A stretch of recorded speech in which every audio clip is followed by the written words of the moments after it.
Bonjour, mon discours portera sur la guerre du Vietnam et les Boat People.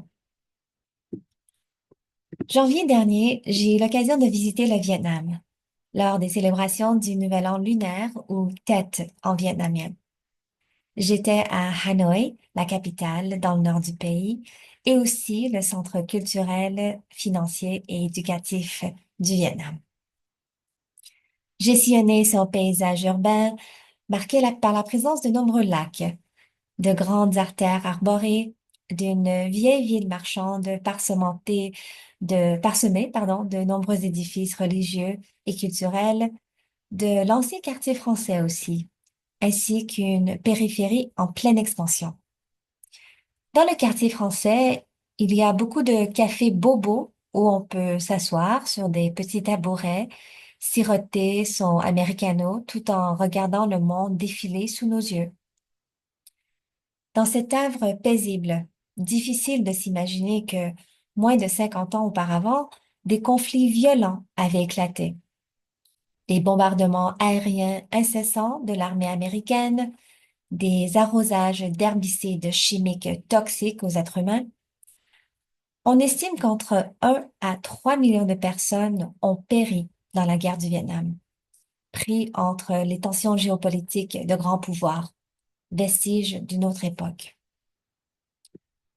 Impossible d'évoquer l'un des plus grands flux migratoires de l'histoire récente sans d'abord faire un petit saut dans l'histoire. Alors, le Vietnam faisait partie de l'Indochine française, une colonie française dans l'Asie du Sud-Est établie en 1887.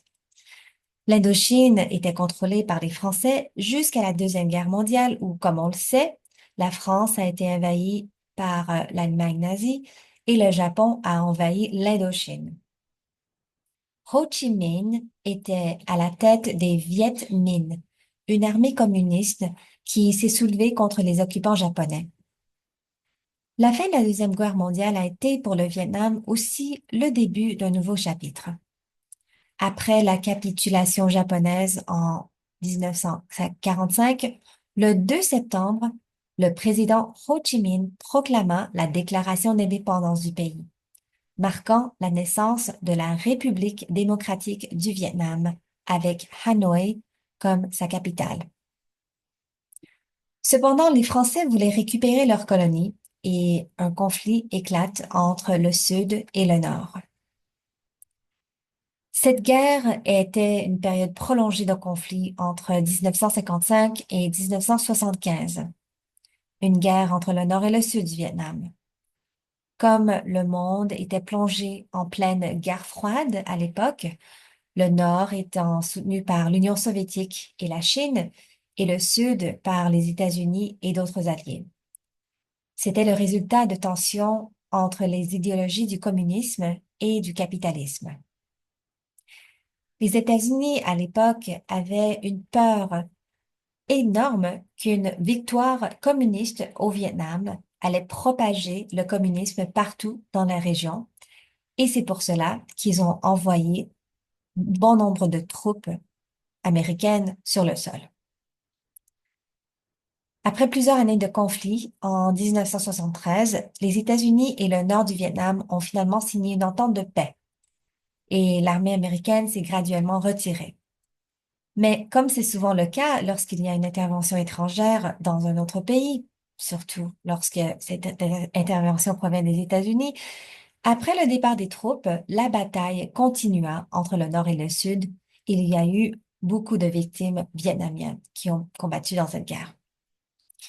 Et en 1975, le Nord a lancé une offensive qui a finalement contribué à la chute de Saigon, la capitale du Sud, ville qui s'appelle maintenant Ho Chi Minh City. Donc, après que le pays soit passé sous le contrôle d'un régime communiste, de nombreux Vietnamiens ainsi que des résidents de pays voisins touchés par ricochet, tels que le Laos et le Cambodge, ont fui par crainte de persécution. Et donc, le début de cet exode massif qu'on appelait les Boat People. Certains réfugiés ont quitté le pays par voie terrestre à travers une jungle périlleuse, mais la plupart ont voyagé par voie maritime et ont dû faire face au danger de la mer, sans pitié, à la piraterie et aussi aux autorités vietnamiennes qui cherchaient à mettre un terme à cet exode. Donc, ceux qui sont partis en mer s'appelaient les boat people, souvent un synonyme pour les 2 millions de personnes qui ont fui leur pays après la guerre du Vietnam. Voici ce qu'ont à dire les réfugiés vietnamiens sur leur expérience, selon un reportage réalisé par Al Jazeera intitulé J'étais un boat person. Nous sommes à la dérive en mer pendant 3 jours. On ne sait pas où on s'en va. On ne sait pas si on va survivre. Nous ne pouvions plus regarder en arrière à ce moment-là. C'était trop tard. Ma famille s'est échappée du Vietnam sur un tout petit bateau de pêche. Nous étions 40 ou 50 sur un bateau. Maman a mis l'adresse d'un oncle à San Francisco, juste au cas où elle ne pourrait pas y arriver avec nous, juste au cas où nous serions séparés. Papa m'a envoyé sur le bateau en me disant, peu importe où tu vas, souviens-toi de ton nom, ce n'est pas seulement le tien, mais aussi le mien, celui de ton grand-père. Si mes parents avaient peur, ils ne l'ont pas montré. On a dû sauter dans l'eau glacée. Nous étions perdus, sans abri. Personne ne voulait de nous. Selon le Haut Commissariat des Nations Unies pour les réfugiés, entre 20 000 et 40 000 personnes ont trouvé la mort en mer. Selon d'autres estimations, de 10 à 70% des 1 à 2 millions de réfugiés de la mer sont morts pendant leur périple. Les États-Unis ont un petit peu fait leur part. Ils ont réinstallé plus d'1 million de réfugiés de l'Asie du Sud-Est. Personnellement, je crois qu'en raison de leur implication dans la guerre du Vietnam, c'était la moindre des choses qu'ils pouvaient faire. Bien qu'ils ont émis les visas, ce n'est que le début d'une longue lutte pour une vie meilleure pour un réfugié. Les réfugiés font souvent face à des obstacles linguistiques, culturels, économiques lorsqu'ils arrivent dans un nouveau pays. C'est un parcours de toute une vie pour améliorer leurs conditions de vie. Et souvent, ces difficultés sont transmises de génération en génération. Entre 1975 et 1990, le Canada a ouvert ses frontières à quelques 20 000 réfugiés vietnamiens qui fuyaient la persécution et des conditions de vie déplorables. Non seulement le gouvernement canadien est intervenu, mais bon nombre de Canadiens normaux, comme vous et moi, avaient ouvert leurs portes à ces nouveaux réfugiés. On dit souvent que la réinstallation vietnamienne des années 70 était la dernière de son genre. Ce qui est plutôt préoccupant étant donné que, à l'heure actuelle où on se parle, des millions de personnes sont toujours au large, perdues, cherchant désespérément à survivre, des victimes de guerre commis par la folie des hommes.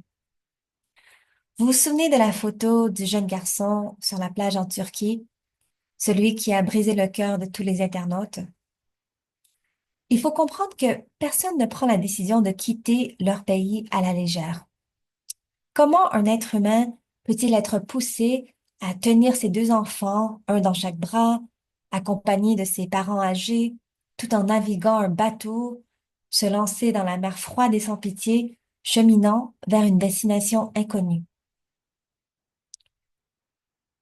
Autre matière à réflexion, les nations qui soutiennent les guerres devraient-ils être ensuite responsables ou du moins avoir l'obligation morale de réinstaller ces réfugiés? Ce sera un discours pour la prochaine fois. Merci.